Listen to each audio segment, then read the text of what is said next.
Selamat malam semua. Pada pembahasan kali ini, kelompok kami berkesempatan untuk menyampaikan sebuah materi.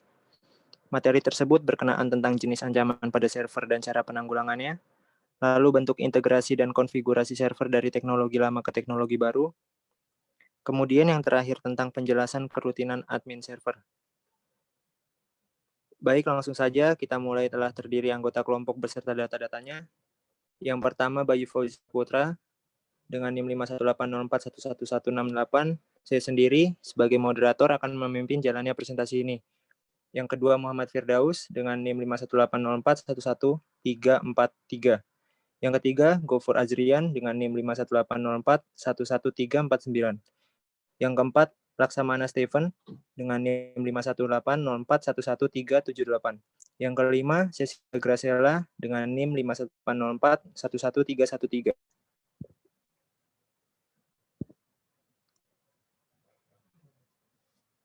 Ancaman pada server dan cara penanggulangannya.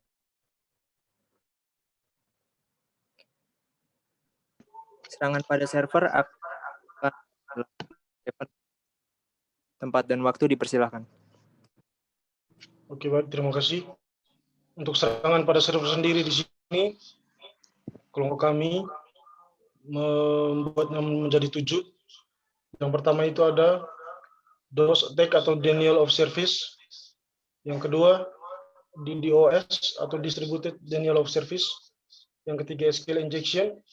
Keempat, deface. Yang kelima, port scanning. Yang keenam, malicious code. Yang ketujuh, traffic flooding. Baik, yang pertama, DDoS atau distributed denial of service merupakan salah satu jenis serangan denial of service attack yang menggunakan banyak host penyerang. Baik itu menggunakan komputer yang didedikasikan untuk melakukan penyerangan atau komputer yang dipaksa menjadi zombie untuk menyerang satu buah host target dalam sebuah jaringan.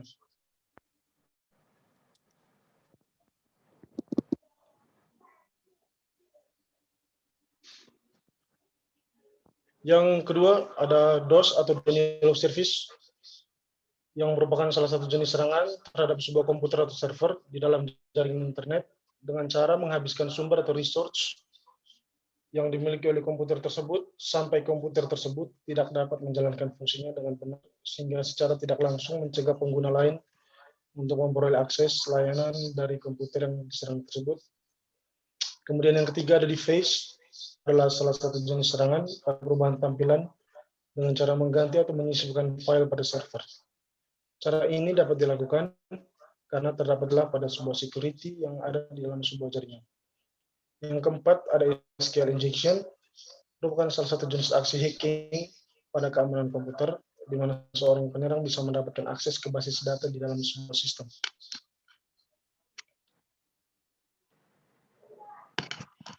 Serangan pada server selanjutnya akan dijelaskan oleh Fir. Waktu dan tempat dipersilakan. Ya, baik, sebelumnya terima kasih. Yang serangan pada server yang pertama yaitu port scanning. Port scanning adalah kegiatan mencari celah pada port yang terbuka di dalam sebuah server. Kemudian akan dilakukan penyerangan melalui port yang terbuka tersebut.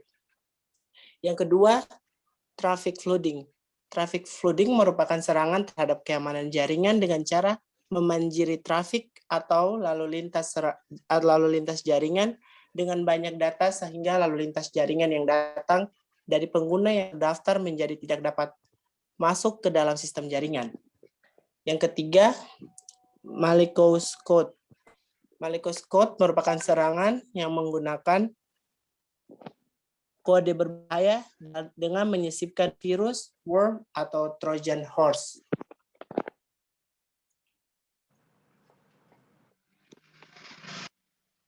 Cara penanggulangannya. Yang pertama, DDoS. Yang pertama, melakukan identifikasi serangan. Yang kedua, mempertahankan parameter. Yang ketiga, hubungi hosting provider atau yang keempat, menghubungi spesialis DDoS. Yang kedua, SQL injection. Yang pertama, spesifikan input box, batasi input box. Yang ketiga, filter user. Yang keempat, mematikan error handling. Yang kelima, nonaktifkan fitur standar SQL. Yang keenam, setting prefile. Yang ketiga, DOS, menggunakan freeware. Yang kedua, melakukan blocking terhadap IP yang terlihat mencurigakan. Yang ketiga, menolak dan mematikan server UDP. Yang keempat, menggunakan antivirus. Yang kelima, melakukan filtering pada permintaan IP. Yang keempat, yang pertama, gunakan freeware. Yang kedua, lakukan backup website. Yang ketiga, lakukan update software. Yang keempat, jangan menggunakan default system. Yang kelima, gunakan plugin keamanan tambahan. Yang keenam, gunakan tool latihan tes.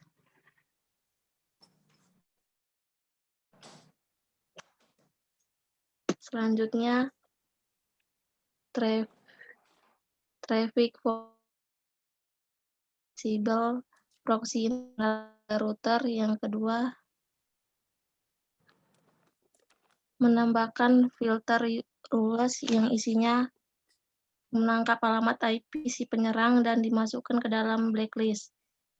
Yang B, melakukan selalu mendefinisi aktivitas holding.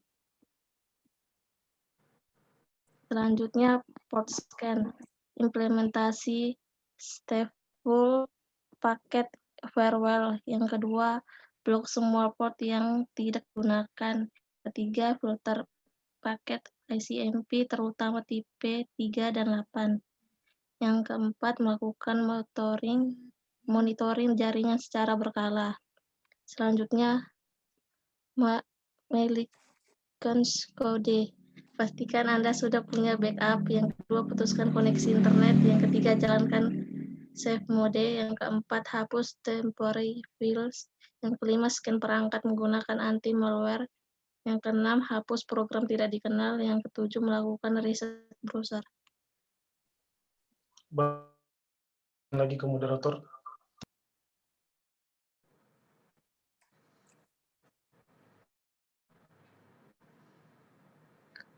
Tugas dari seorang admin server yaitu jika keadaan server normal, maka seorang admin akan melakukan kegiatan rutin seperti gambar di bawah ini. Yang pertama dari troubleshooting, kemudian ke keamanan, ke backup, kemudian ke pembaruan, kemudian ke integrasi teknologi, selanjutnya manajemen, yang terakhir laporan. Untuk scanning kiri, maksud dari gambar bagian kiri, seorang admin server memiliki kegiatan rutin seperti mengecek pada bagian teknologi, bagian hardware maupun software, serta mengecek aktivitas log, memanage data server yang terdiri dari pengguna dan data bisnis. Kemudian admin server tersebut akan membuat sebuah laporan yang mana jika terjadi masalah baik di teknologi maupun data, maka akan dilakukan yang namanya troubleshooting pada server dan akan dilakukan tindakan. Tapi jika tidak ada, maka admin server hanya akan selalu mengecek aktivitas log. Tindakan akan dibacakan oleh Gofur Azrian. Tempat dan waktu dipersilakan. Iya, terima kasih. Setelah admin server itu membuat sebuah laporan, kemudian jika tadi terdapat masalah, maka akan dilakukan sebuah troubleshooting. Nah, maksudnya troubleshooting ini yaitu adalah si admin server ini akan mulai men-scan server itu terlebih dahulu. Kemudian setelah men-scan, apakah si admin server ini apakah ancaman yang terdapat di server itu berupa ancaman terhadap keamanan atau masalah tentang teknologinya. Ketika admin server itu sudah mengetahui ancamannya itu adalah keamanan, maka admin server harus melakukan penindakan seperti yang harus dilakukan di awal tadi. Jika masalah yang ditimbulkan itu dikarenakan teknologi yang sudah lama, maka admin server harus cepat memperbaruinya dengan proses yaitu awal-awal membackup data-data penting yang dilanjutkan dengan pembaharuan. Selanjutnya saya serahkan kembali kepada moderator.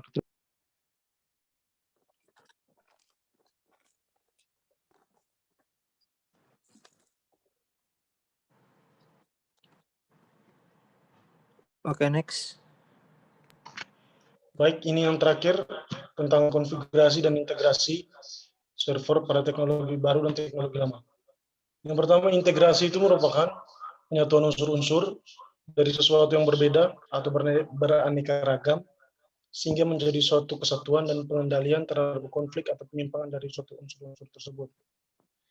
Integrasi data merupakan suatu proses menggabungkan atau menyatukan data yang berasal dari sumber yang berbeda dalam rangka mendukung manajemen informasi dan mendukung pengguna untuk melihat kesatuan data. Untuk integrasi pada teknologi lama sendiri, tentunya berbeda dengan teknologi baru karena sesuai dengan perkembangan zaman sekarang,